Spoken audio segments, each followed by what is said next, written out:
네, 오늘 하나님께서 우리에게 주시는 말씀은 히브리서 1장 5절부터 14절 말씀입니다.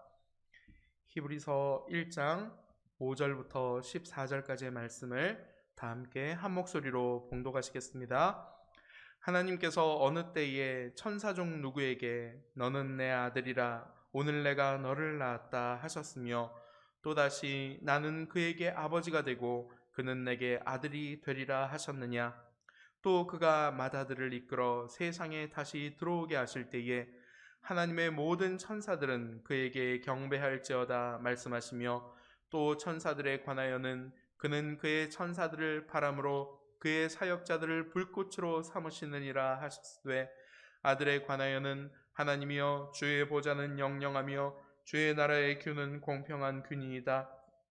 주께서 의를 사랑하시고 불법을 미워하셨으니 그러므로 하나님 곧 주의 하나님이 즐거움의 기름을 주께 부어 주를 동료들보다 뛰어나게 하셨도다 하였고 또 주여 태초에 주께서 땅에 기초를 두셨으며 하늘도 주의 손으로 지으신 바라. 그것들은 멸망할 것이나 오직 주는 영존할 것이요 그것들은 다 옷과 같이 낡아지리니 갈아입을 것이요 그것들은 옷과 같이 변할 것이나 주는 여전하여 연대가 다함이 없으리라 하였으나 어느 때에 천사중 누구에게 내가 내 원수로 내 발등상이 되게 하기까지 너는 내 우편에 앉아 있으라 하셨느냐. 모든 천사들은 섬기는 영으로서 구원받을 상속자들을 위하여 섬기라고 보내심이 아니냐. 아멘. 성자의 지위와 성도의 지위라는 제목으로 하나님의 말씀을 증거하겠습니다. 2020년 순수 ESF의 표 여러분 한번 외쳐볼까요? 자, 시작. 예수를 바라보자.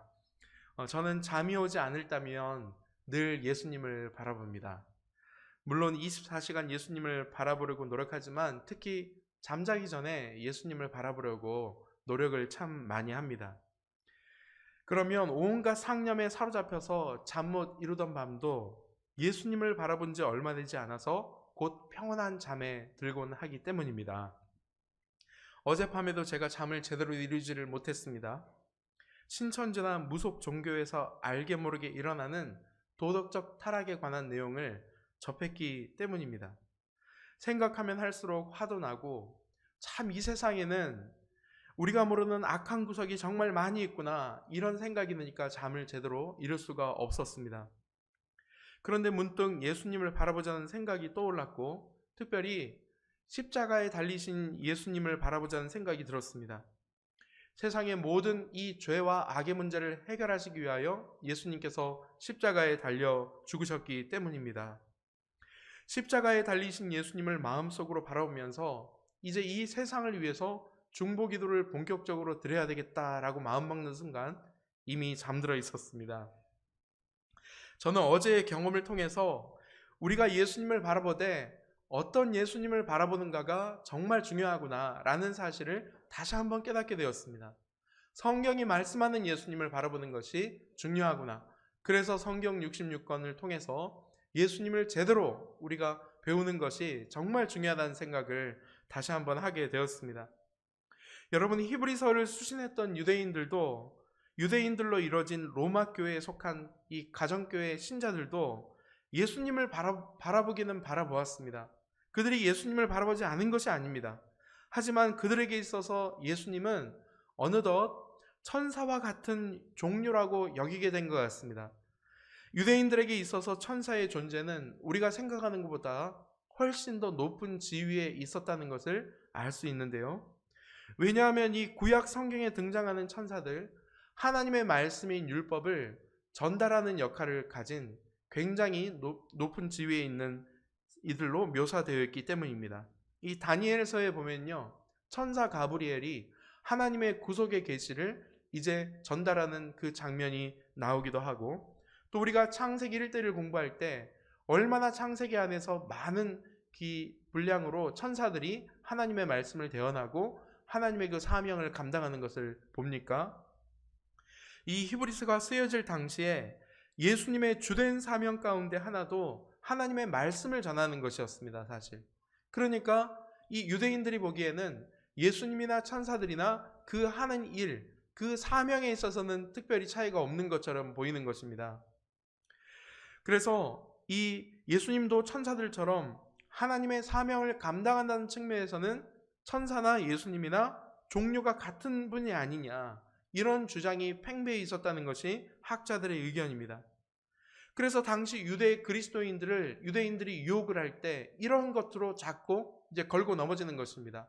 유대인 그리스도인들이요, 너희들이 지금 믿고 따르는 그 예수, 천사와 그 지위에 있어서 그렇게 차이가 없다라고 유혹을 하는 것입니다.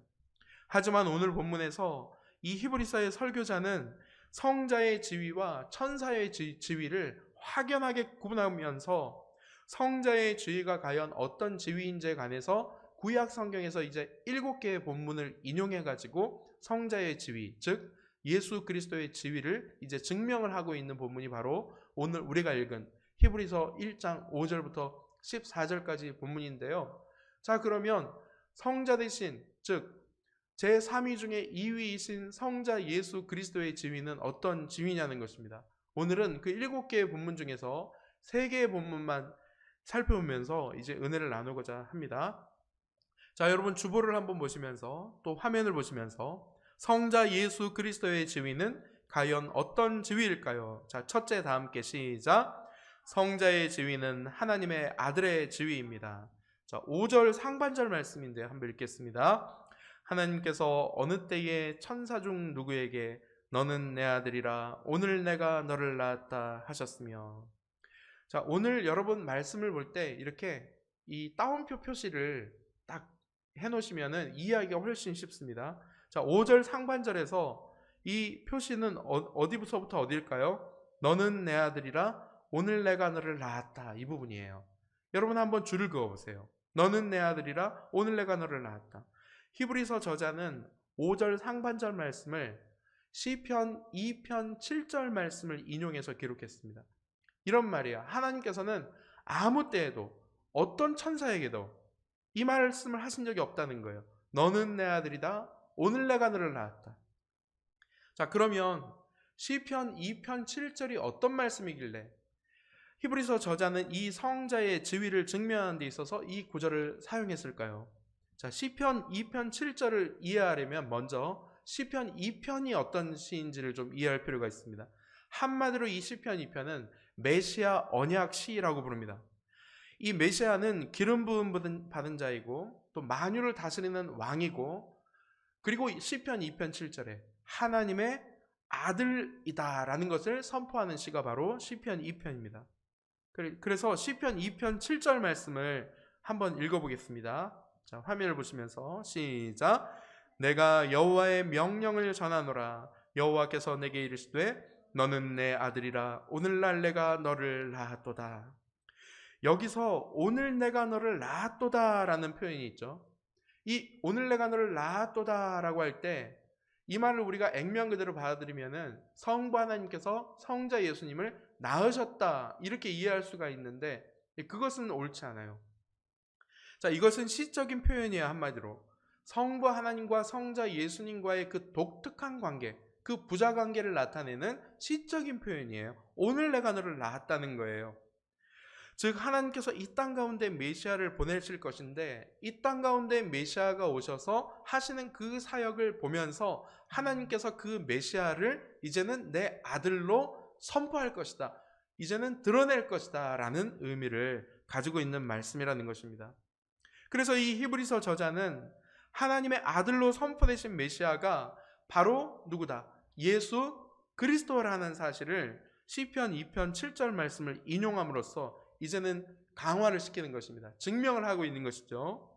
실제로 예수님 어떻습니까? 이 땅 가운데 오셔서 예수님, 여러분 이 사복음서 공부할 때 예수님 세례받으실 때 어떤 음성이 들렸습니까? 오늘 이 음성 들렸어요. 너는 내 아들이다. 오늘날 내가 너를 낳았다. 이 음성이 실제로 하늘에서 들리지 않았습니까?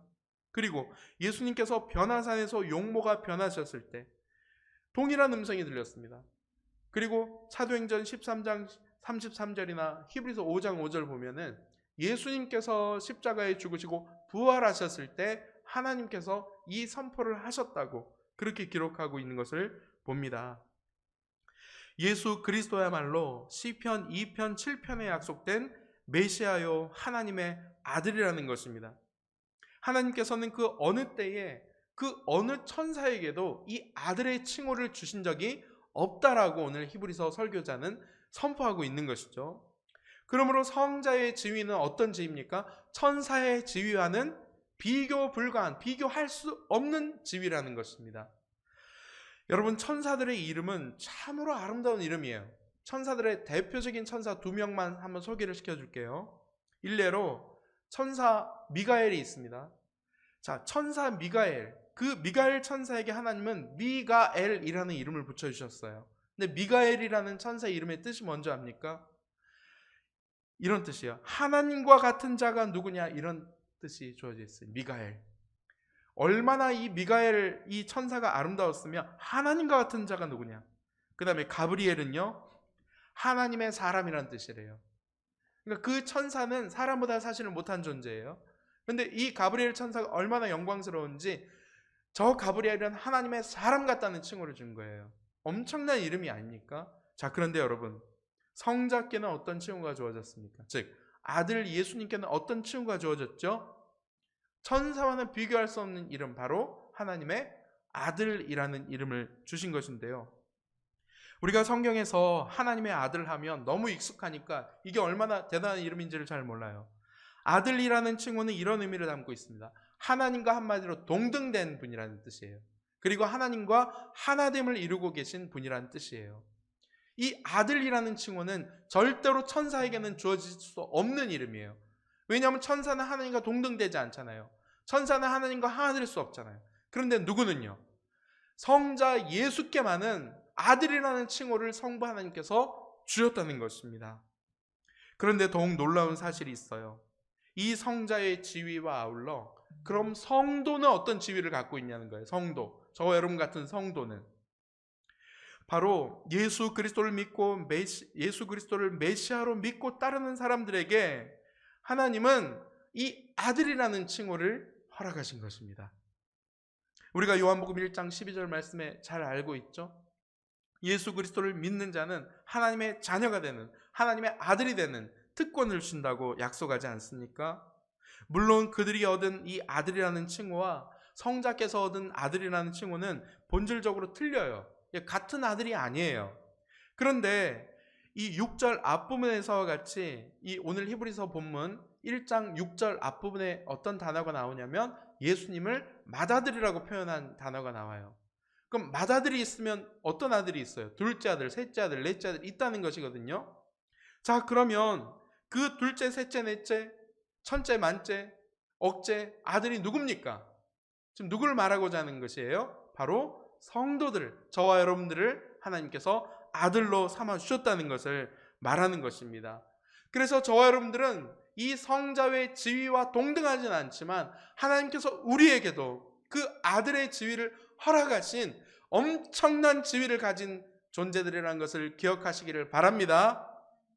14절에서처럼 천사들은 그저 이런 성도들을 섬기는 영에 불과하다는 것이에요. 여러분, 이 사실을 기억하시길 바랍니다. 천사는 섬기는 영이에요. 하나님을 섬기고 성도들을 섬기는, 성자를 섬기고 성도를 섬기는 영에 불과하다는 사실을 여러분 기억하시길 바랍니다. 그리고 우리 성자 예수 그리스도는, 우리 예수님은 하나님의 아들의 지위를 가지고 계신 분이다 라는 사실을 기억하시기를 주님의 이름으로 축복합니다. 자, 성자 예수 그리스도의 지위는 과연 어떤 지위일까요? 자, 둘째, 다 함께 읽겠습니다. 성자의 지위는 다윗 언약을 성취하신 메시아의 지위입니다. 자, 히브리서 저자는 5절 하반절에서 어느 때의 어떤 천사에게도 나는 그에게 아버지가 되고 그는 내게 아들이 되리라, 이런 말씀을 하신 적이 없다고 말씀해요. 자, 5절 하반절을 한번 읽어볼게요. 또 다시부터 시작. 또다시 나는 그에게 아버지가 되고 그는 내게 아들이 되리라 하셨느냐. 자, 히브리서 저자가 구약 성경에서 두 번째 구절을 인용해요. 이 말씀 어디서 갖고 왔냐면요, 사무엘하 7장 14절에서 갖고 왔어요. 여러분, 이멘 정도 되면요 사무엘하 7장 하면은 벌써 어떤 언약을 기억할 수 있어야 돼요? 다윗 언약 기억할 수 있어야 합니다. 자, 한번 해봅시다. 사무엘하 7장은 다윗 언약. 네. 자, 7장 14절 말씀을 한번 읽어볼게요. 자, 시작. 나는 그에게 아버지가 되고 그는 내게 아들이 되리니 그가 만일 죄를 범하면 내가 사람의 매와 인생의 채찍으로 징계하려니와. 자, 여러분, 히브리서 저자는 왜 이 말씀을 인용했을까요? 지금 똑같은 말씀에 아들이라는 이름을 천사에게는 주신 일이 없고 예수님께만 주었다라고 하면서 두 구절을 이렇게 동시에 나열을 해요. 첫 번째 구절은 뭐였죠? 시편 2편 7절. 두 번째 구절은 사무엘하 7장 14절이에요. 이 한 번이면 되잖아요, 그죠? 시편 2편 7절에서 아들이 됐다는 거예요. 한 번으로 족한데, 자, 두 번 반복하는 것은 어떤 의미예요? 이게 중요하다는 것이고 강조고 믿음을 더 강화시켜주기 위한 것이거든요. 그리고 차이가 있다는 거예요. 자, 똑같은 구절이 아니라는 것입니다. 자, 시편 2편 7절을 통해서 우리는 아들의 칭호를 받을 것으로 예언된 메시아가 바로 그 예수님이라는 사실을 증명했죠. 자, 이어서 사무엘하 7장 14절 말씀도 메시아가 아들의 칭호를 받을 것이라는 똑같은 말씀이에요.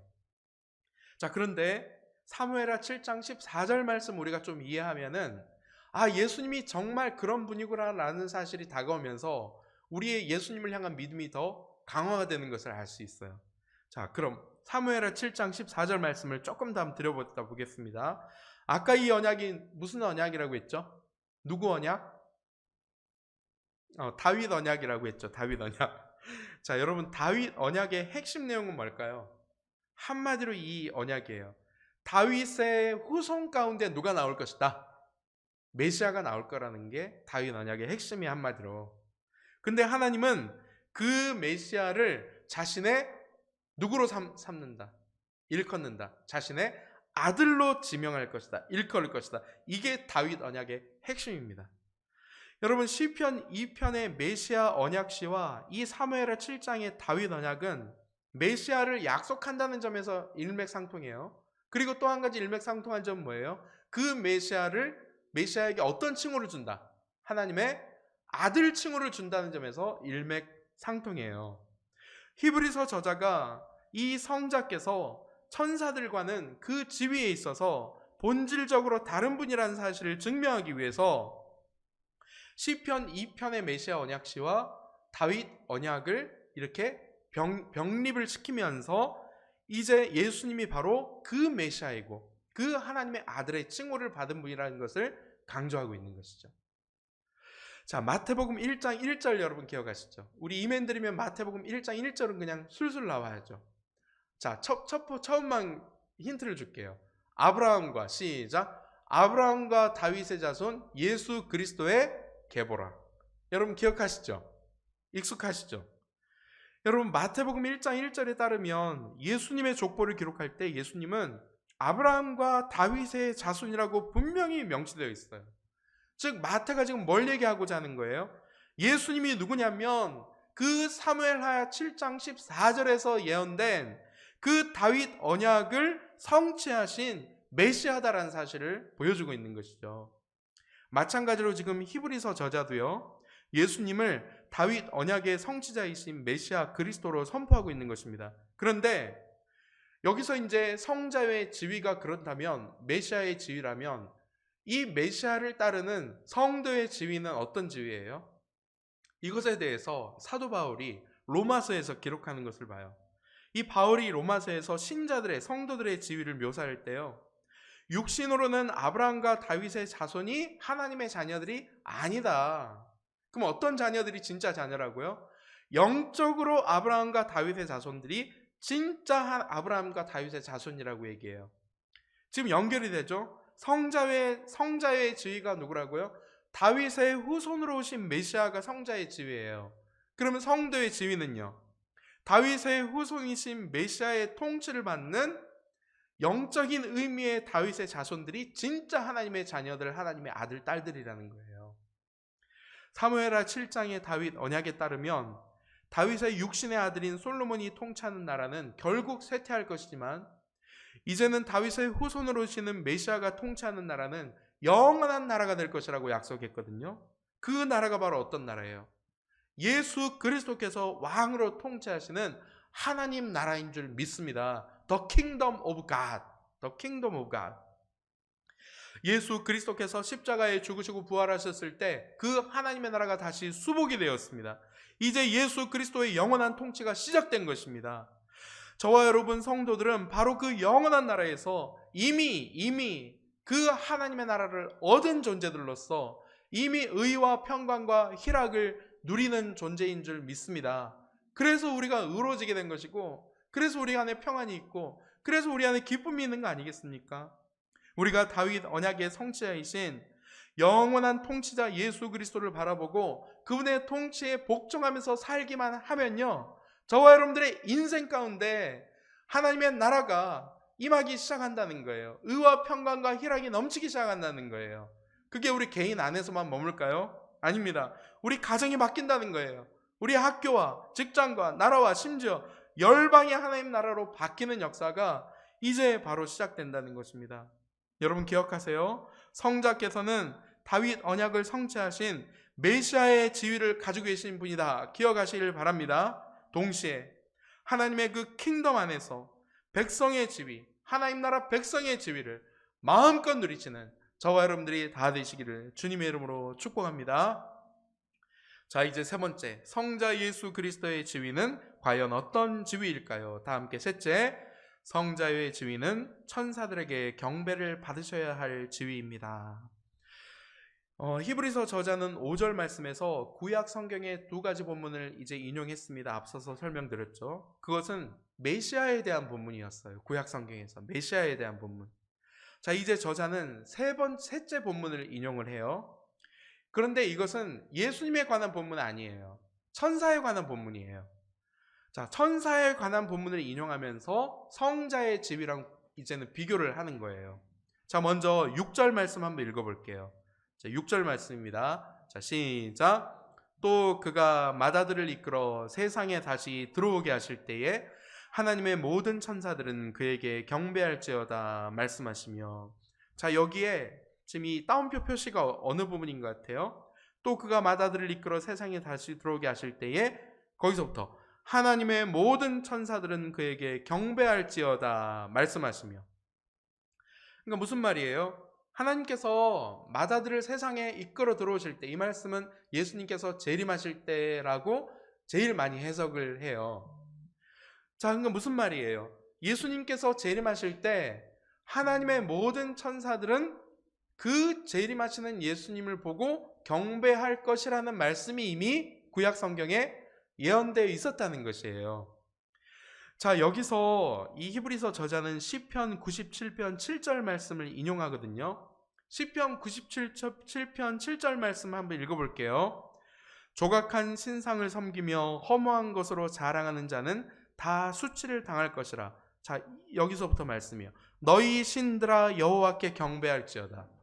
지금 화면에 잘 안 보이시죠? 화면에 안 나오죠? 자, 너희 신들아 여호와께 경배할지어다. 이 부분을 지금 이 히브리서 저자가 인용을 한 것이거든요. 그런데 지금 그대로 인용했어요? 살짝 바꿨어요? 바꿨어요. 원래 구약 원문에는 너희 신들아 이렇게 돼 있어요. 그러니까 너희 신들아 여호와께 경배할지어다 이렇게 기록이 돼 있고 예언이 돼 있다는 것이에요. 자, 그런데 이 말씀을 왜 히브리서 저자는 너희 신들아라고 인용하지 않고 모든 천사들아 이렇게 인용을 했을까요? 자, 그것은 이 히브리 성경, 구약 성경을 헬라어로 번역한 성경, 바로 그리스 성경 때문이에요. 그 그리스 성경을 70인역이라고 그래요. 70명이 번역했기 때문인데요. 그 70인역의 이 시편 97편 7절을 어떻게 번역을 했냐면은 너희 신들아를 너희 모든 천사들아 이렇게 번역을 했어요. 그러니까 70인 그 성경 번역자들이 여기 너희 신들아를 해석을 한 거예요. 누구로요? 이거 너희 신들은 천사들을 말하는 것이야. 그리고 히브리서 저자가 그 입장을 지금 취하고 있는 것이에요. 자, 히브리서 저자는 그런데 이 시편 97편 7절 말씀을 메시아를 예언하는 본문으로는 보지 않았어요. 다만 예수님이 실제로 이 땅 가운데 성육신 하셔서 이 구원 역사를 이루실 구약 성경의 그 여호와 하나님이 육신의 옷을 입고 오신 그 제2위 성자 예수님이라는 사실을 안다면, 성자 예수님이라는 사실이 분명히 맞다면 시편 97편 7절 말씀은 누구에게 해당되는 본문이다? 너희 모든 천사들아 여호와께 경배할지어다 할 때 여기 여호와는 누구를 가리키는 것이다? 바로 성자 예수님을 가리키는 것이다 라고 지금 말씀하고 있는 것입니다. 히브리서 저자는 지금 예수님의 천사들과는 비교할 수 없는 우월성과 탁월성, 성자의 지위를 증명하기 위해서 천사들에게 경배를 받으셔야 될 분이 바로 구약의 여호와, 즉 신약의 예수 그리스도라고 지금 기록하고 있는 것이죠. 그래서 시편 97편 7절에서 말씀하는 여호와가 바로 예수 그리스도이시기 때문에 예수님이 천사들에게 경배를 받으시기에 합당한 분이라고 말씀을 하고 있는 것입니다. 그래서 오늘 우리가 헌상송을 부를 건데 이 헌상송에서 천사들이 예수님을 경배한다는 내용의 가사로 찬양을 하게 될 것입니다. 자, 제가 말씀을 준비하면서 오늘 본문으로 설교한 설교자들의 설교를 듣는데요. 이제 서울의 삼일교회 송태근 목사님 아시죠? 그 목사님께서 당시 유대 그리스도인들 안에 만연되어 있는 천사 숭배에 대한 배경에 대해서 말씀을 해주시는 것을 들었습니다. 여러분, 이 히브리서 저자도 그 당시에 만연해 있었던 이 천사 숭배 사상에 대해서 인지하고 있었어요. 그래서 교회 안으로 들어온 이 신학을 배격을 하기 위해서 히브리서를 기록했을 것이다 라고 봐요. 그런데 이 송태근 목사님이 말씀하시는 천사 숭배는 그동안 우리가 익히 알고 있었던, 그리고 우리가 막연하게나마 그리고 있는 천사 숭배와는 내용이 달라요. 어떻게 설명해 주셨냐면은 보통 우리가 천사 숭배 사상 하면은 어떻게 생각해요? 성도들이 하나님 안 섬기고 누구를 섬기는 것이다. 천사를 숭배하는 것을 이렇게 생각하잖아요. 근데 그게 아니라는 거예요. 그러면 천사 숭배 사상이 뭔가? 그 당시에 이 유대인 그리스도인들 사이에 어떤 분위기가 팽배해 있었냐면은 누가 더 예수님을 잘 믿느냐, 누가 더 신앙생활을 잘하느냐라는 선한 경쟁 분위기가 있었다는 것이에요. 그런데 그 당시에는 사실 여러 가지 이유로 누가 제일 신앙생활을 잘하는 사람으로 인정을 받았냐면은 환상을 많이 보는 사람이 이렇게 신앙생활을 잘하는 사람으로 인정받았대요. 근데 아무 환상이나 보는 게 아니에요. 어떤 환상이요? 천사에 관한 환상을 봐야 된다는 거예요. 그러니까 천사에 관한 환상을 많이 보는 사람일수록 신앙이 깊은 사람이라고 인정해주는 그런 잘못된 신앙이죠. 그런 신앙이 만연되어 있었다는 것이에요.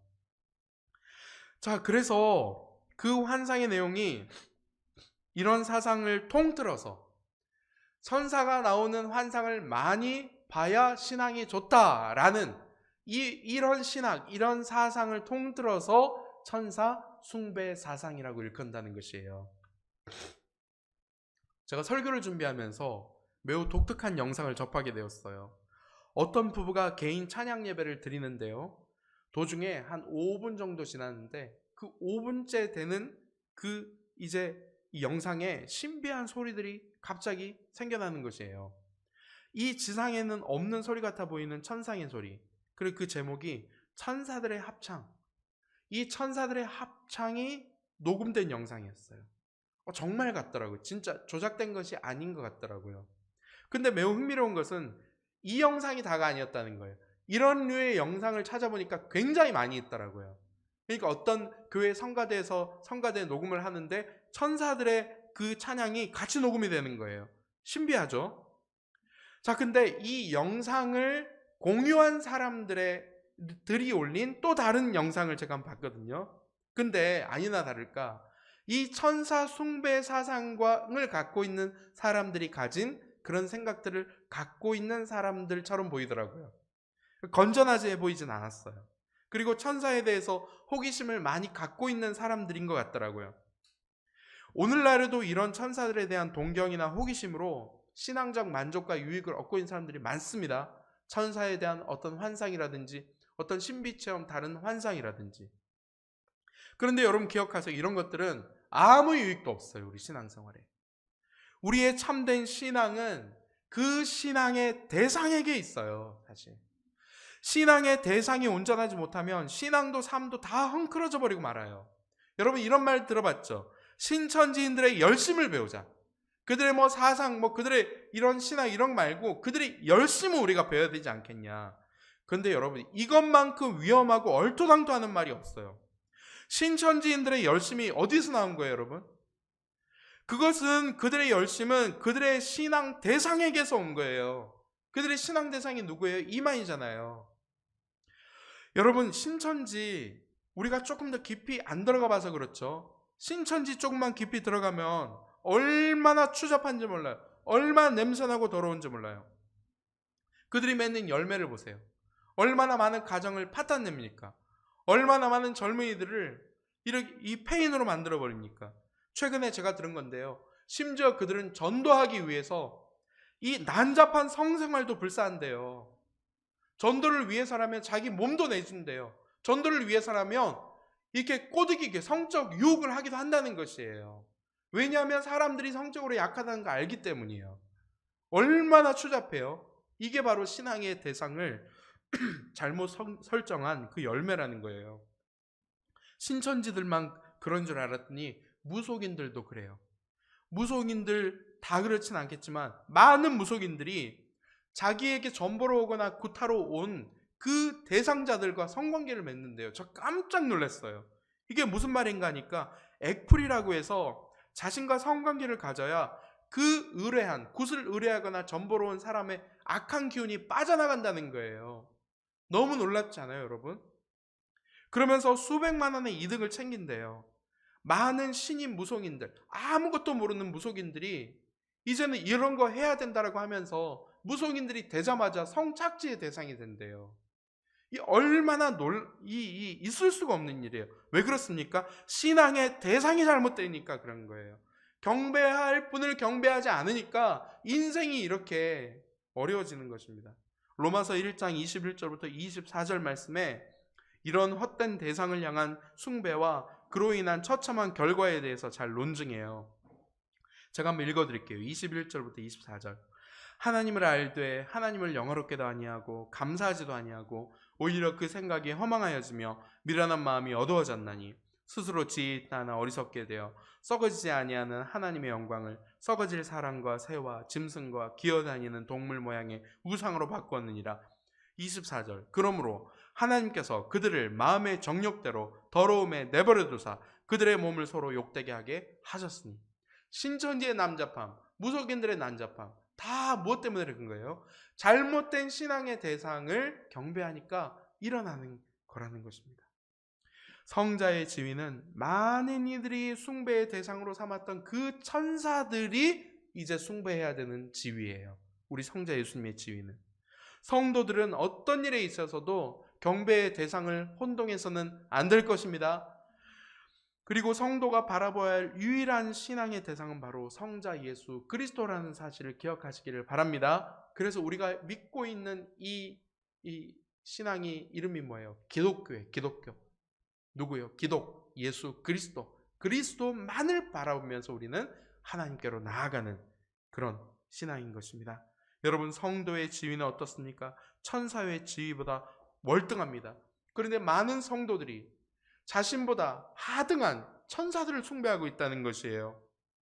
자신들을 섬기는 영을 숭배하는 것만큼 어리석은 것이 없어요. 천사들뿐만이 아니에요. 우리가 신앙생활을 하면서도 가장 숭배하기 쉬운 대상이 바로 만몬, 즉 돈이에요. 지금 방송이 나가고 있나요 혹시? 네. 자, 특히 자본주의 사회에서 돈만큼 교회와 성도를 무력화시키는 것이 없어요. 돈만큼. 잘 안 되면 그냥 놔두세요. 예배에 자꾸 이렇게 오히려 방해가 되는 것 같아요. 그냥 지금 되는 것으로 그냥 하죠. 네. 네. 자, 그렇죠. 특히 이 자본주의 사회에서 돈만큼 교회와 성도를 무력화시키는 것이 없어요. 최근 왕의 재정이라는 주제로 한국교회 성도들에게 성경적인 재정관 사상을 가르치겠다고 이렇게 돌아다니시는 김미진 간사님이라는 분이 계세요. 여러분 한번 들어보셨을 수도 있어요. 이 왕의 재정 신학의 핵심이 뭔지 아세요? 왕이신 예수 그리스도가 우리 재정의 주인이시라는 사실이에요. 얼마나 맞는 말씀이에요. 그럴듯하죠. 그래서 왕 대신 주님께 모든 재정의 주권을 맡겨드리면은 재정 염려로부터 자유롭게 된다는 것이에요. 그런데 많은 성도들이 이 왕의 재정 신학, 왕의 재정 사상을 따라가면서 맺는 열매를 보면요. 열매를 보면 알잖아요. 그죠? 그게 진짜인지 가짜인지. 그 열매를 보니까 이 사상이 그다지 건전하지 못하다는 것이 드러나고 있어요. 왜 그러냐면요, 여러분. 다 그런 건 아니겠지만 일부 분별력이 약한 성도들이 이 왕의 재정 사상을 이 합법적으로 양심의 가책을 느끼지 않으면서 이제 예수님 믿으면서 부자가 되는 수단으로 삼다는 것이에요. 무슨 말이냐면요.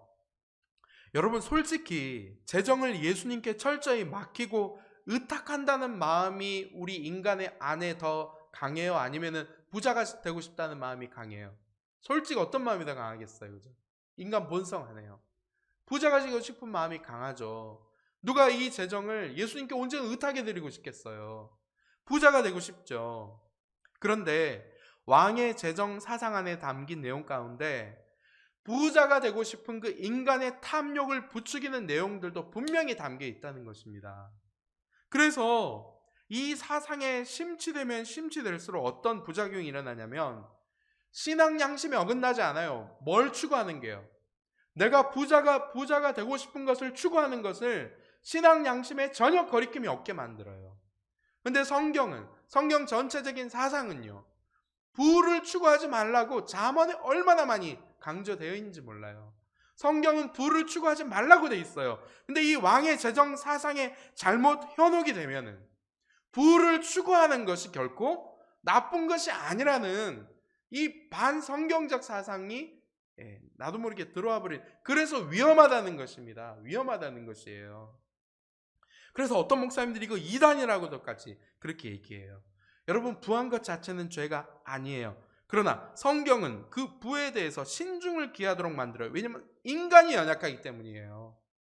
왜 그렇습니까? 그만큼 돈의 힘, 만몬의 힘이 크기 때문이죠. 신자들은 결코 부를 추구해서는 안 돼요.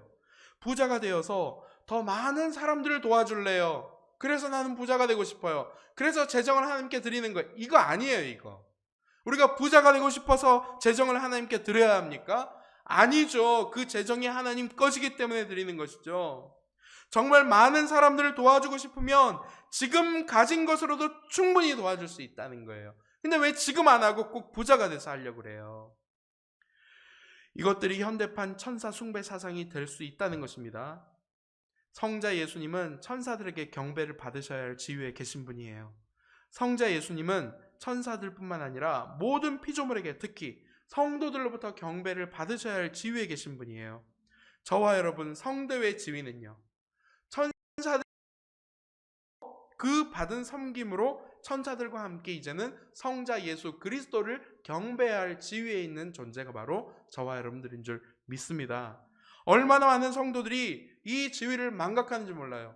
그래서 자신을 경배받을 지위로 올려놓으려고 하는 그런 사람들이 얼마나 많은지 몰라요. 얼마나 많은 성도들이 이 지위를 망각하고 다른 대상을 경배하고 있는지 몰라요. 사랑하는 우리 이맨들, 오직 우리는 성자 예수님만을 경배합시다. 오직 주님만을 바라보시기를 축복합니다. 자, 이제 말씀의 결론을 맺겠습니다. 오늘 우리는 천사와는 비교할 수 없는 성자 예수 그리스도의 지위 7가지 가운데 앞에 3가지를 살펴봤어요. 자, 성자 예수님의 지위는 과연 어떤 지위일까요? 자, 주보를 보면서 한번 읽어볼게요. 첫째, 성자의 지위는 하나님의 아들의 지위입니다. 둘째, 성자의 지위는 다윗 언약을 성취하신 메시아의 지위입니다. 셋째, 경배를 받으셔야 할 지위입니다. 성자의 지위에 따라 여러분 성도의 지위 또한 영광스러운 지위임을 기억하고 그 지위에 걸맞게 성자 예수님을 높이면서 성자 예수님을 본받으면서 나아가시는 저와 여러분들이 다 되시기를 주님의 이름으로 축복합니다. 이 시간 우리 헌상송 다 함께 하겠습니다. 천사들이 찬양하며 보호자 앞에 모든 민족 절하며 엎드리네. 이 시간 우리가 찬양할 때 우리를 섬기는 여도 함께 성자 예수님을 찬양하고 계신 줄 믿고 우리 함께 예수님 바라보며 찬양하겠습니다. 천사들이 찬양하고 보호자 앞에 모든 민족 절하며 엎드리네. 많은 물에 소리같이 크게 부는 바람같이 큰 무리가 찬양하네. 모든 족속 방언 사람들의 찬양 소리 울릴 때 그 모든 눈물 씻겨지리라. 거룩 전능의 주 항상 동일하신 주님. 모든 천사 외치네 거룩. 보좌에 계신 어린 양께 이절 불꽃 같은 주님의 눈, 뇌성 같은 주의 음성, 빛나는 주의 위엄. 무지개의 온갖 빛이 주의 보좌 둘렀으니 아름다움 가득하네. 모든 족속 방언 사람들의 찬양 소리 울릴 때 그 모든 눈물 씻겨지리라. 거룩 전능의 주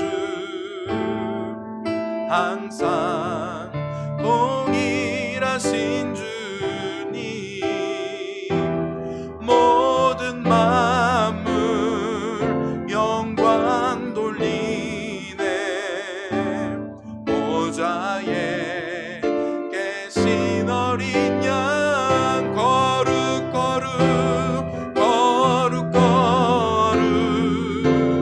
전능의 주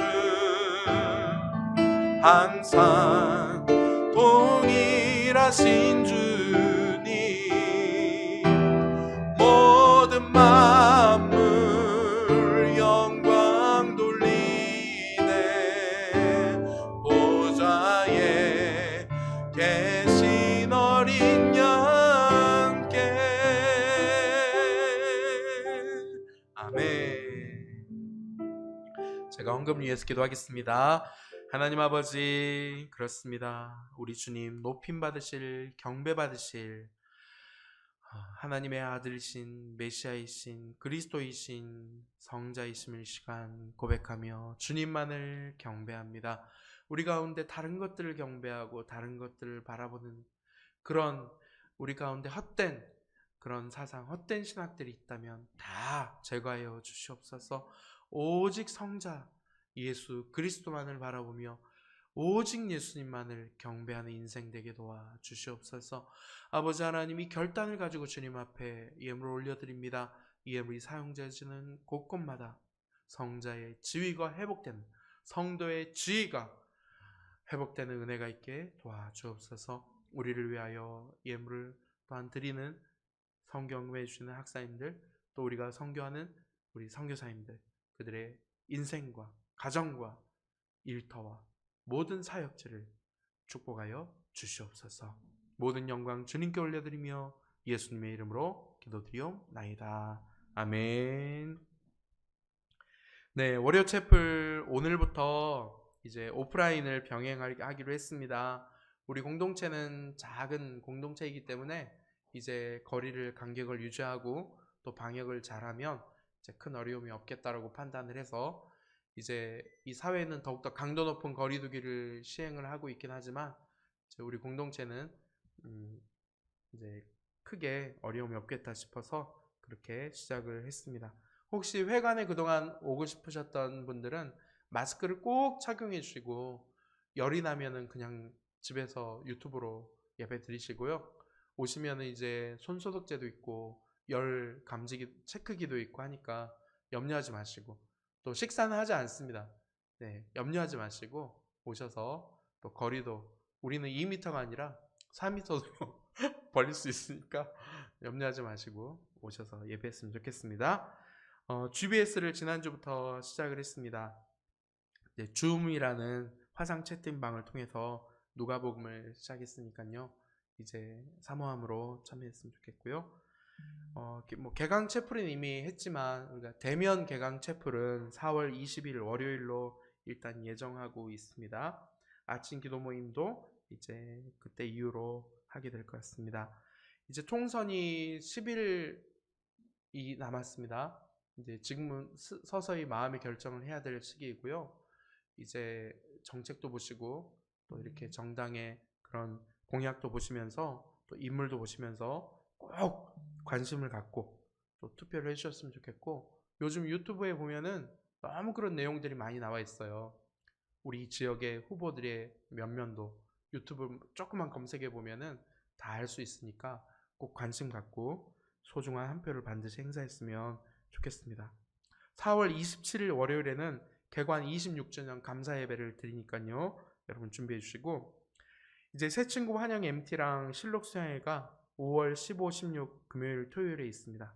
기대해 주시고 많이 참석해 주시면 좋겠습니다. 자, 그럼 복을 받겠습니다. 주 예수 그리스도의 은혜와 하나님의 사랑과 성령의 교통하심이 순수 ESF 모든 가족들 머리 위에 지금도 코로나19로 인하여 아픔을 겪고 있는 모든 사람들 머리 위에 지금부터 영원토록 함께 있을지어다. 아멘.